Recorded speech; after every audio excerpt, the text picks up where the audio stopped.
नमस्कार। भारतीय बाजारों में आजकल काफ़ी उथल-पुथल मची हुई है। रुपया देखिए कमज़ोर हो रहा है, शेयर बाज़ार नीचे जा रहे हैं। आज 2 अगस्त 2025 है और हम कुछ हालिया रिपोर्ट्स के ज़रिए समझने की कोशिश करेंगे कि बाज़ार में आखिर चल क्या रहा है। हमारे पास मैक्रो इकोनॉमिक्स मतलब बड़े आर्थिक संकेतों पर, स्टॉक मार्केट के उतार-चढ़ाव और कुछ तकनीकी विश्लेषणों पर रिपोर्ट्स हैं। मकसद साफ है, इन सब जानकारी के आधार पर समझना कि बाजार पर कौन से दबाव काम कर रहे हैं और आगे क्या रुझान दिख सकता है। तो चलिए शुरू करते हैं विश्लेषण। सबसे पहले बड़े आर्थिक संकेतों को देखते हैं।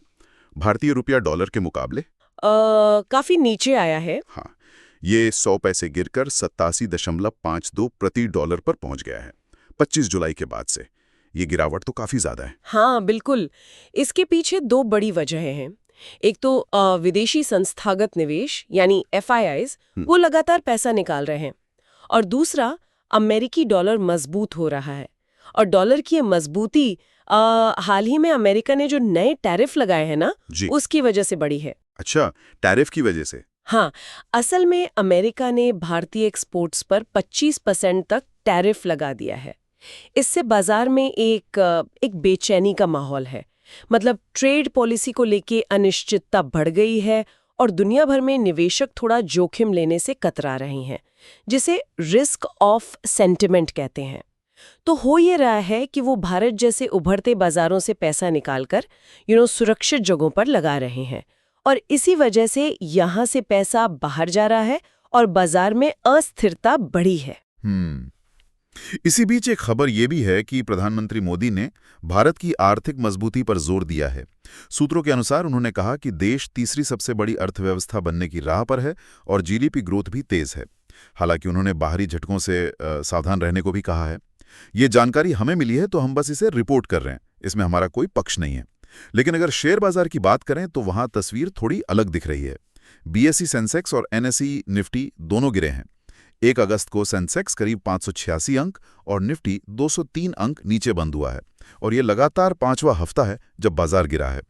5वां हफ्ता, हाँ, और पिछले 2 सालों में। 2 साल, ये तो काफी लंबा समय है। बिल्कुल, 2 सालों में इतनी लंबी गिरावट हमने नहीं देखी।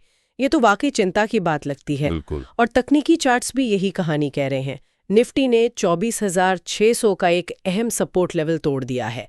ये वो लेवल था जहां से पहले बाजार को सहारा मिल रहा था।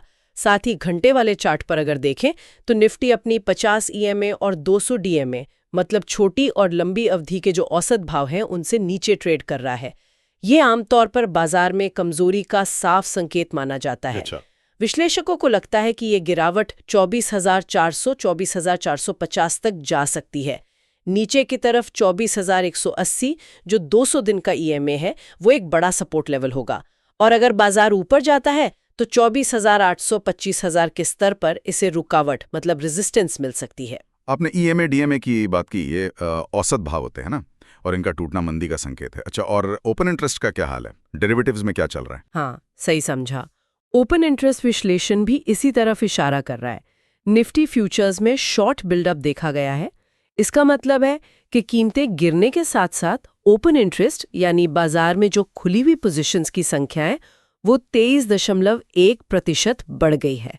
साफ है कि ट्रेडर्स बाजार के और गिरने की उम्मीद में ज्यादा सौदे बना रहे हैं, मतलब शॉर्ट कर रहे हैं। अगस्त सीरीज के लिए रोल ओवर यानी पुरानी पोजीशंस को आगे ले जाना वो भी औसत से कम रहा है, सिर्फ 75.7%। ये दिखाता है कि ट्रेडर सावधान है, ज्यादा उत्सुक नहीं है। तो डेरिवेटिव बाजार में शॉर्ट पोजीशंस काफी ज्यादा हैं और फार्मा और मेटल जैसे सेक्टर थोड़े पिछड़ रहे हैं। समझ गया। अच्छा, कुछ और छोटी मोटी खबरें भी हैं शायद। हाँ, जैसे JSW सीमेंट का 3,600 करोड़ रुपए का IPO आ रहा है।